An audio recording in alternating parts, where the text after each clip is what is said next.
জাতীয় দলে সিনিয়রদের শূন্যতা পূরণে নিজেকে আরও পরিণত করছেন উইকেটকিপার ব্যাটার নুরুল হাসান সোহান। নিজেকে প্রমাণের মঞ্চ হিসেবে দেখছেন ঢাকা প্রিমিয়ার ডিভিশন ক্রিকেট লিগকে। দলের প্রত্যাশা পূরণে উজাড় করে দিতে চান নিজের সেরাটা। ডিপিএলে মোহামেডানের বিপক্ষে ম্যাচ শেষে এসব কথা জানিয়েছেন সোহান।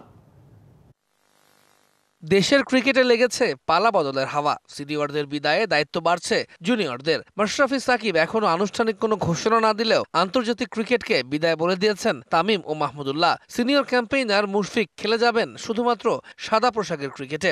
ওয়ানডে ফরম্যাটে তাই তৈরি হয়েছে বড় এক শূন্যতা।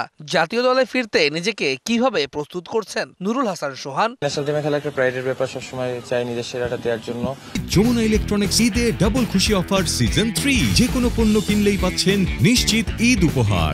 আর অবশ্যই সুযোগ আছে, নিজের সেরাটা দিব ইভেন্চুয়ালি। ওডিআইতে আলহামদুলিল্লাহ ভালো করেছিলাম, বাট যেখানে শেষ করেছিলাম আমার কাছে মনে হয় যে ওই জায়গা থেকে যাতে আবার শুরু করতে পারি, ইনশাল্লাহ ওইটাই চেষ্টা থাকবে যদি সুযোগ আসে। সিনিয়রদের অভাব পূরণে সোহানের উপর বাড়তি নজর রয়েছে বিসিবির। বিষয়টা মাথায় রেখেই পারফর্ম করে যেতে চান এই উইকেট কিপার ব্যাটার। টিম আমার কাছ থেকে কি চাচ্ছে ওইটা আমি কতটুকু দিতে পারতেছি, ওইটা দেওয়ার চেষ্টা করি। হয়তো কোনো সময় হবে, কোনো সময় হবে না, বাট আমার কাছে মনে হয় যে টিম যেটা চাচ্ছে ওইটা দেওয়াটা ইম্পর্টেন্ট, এবং ওই জিনিসটা চিন্তা করাটা ইম্পর্টেন্ট, এবং ওইটাই চিন্তা করার চেষ্টা করি সবসময়। চলতি ডিপিএলে দারুণ পারফর্ম করছেন ধানমন্ডি স্পোর্টস ক্লাবের হয়ে খেলা নুরুল হাসান সোহান। তার চোখে কতটা মানসম্পন্ন হচ্ছে এবারের আসর? যে টুর্নামেন্টগুলো থাকে উইকেট অনেক বেটার থাকে, তারপরেও আমার কাছে মনে হয় যে স্কিল ওয়েজেও আমাদের আরো ইমপ্রুভের জায়গা আছে। ওই জায়গা থেকে আমাদের প্লেয়ারদের সবার আরো একটু নজর দেওয়া উচিত। তৌহিদুল ইসলাম, ডিবিসি নিউজ ডেস্ক।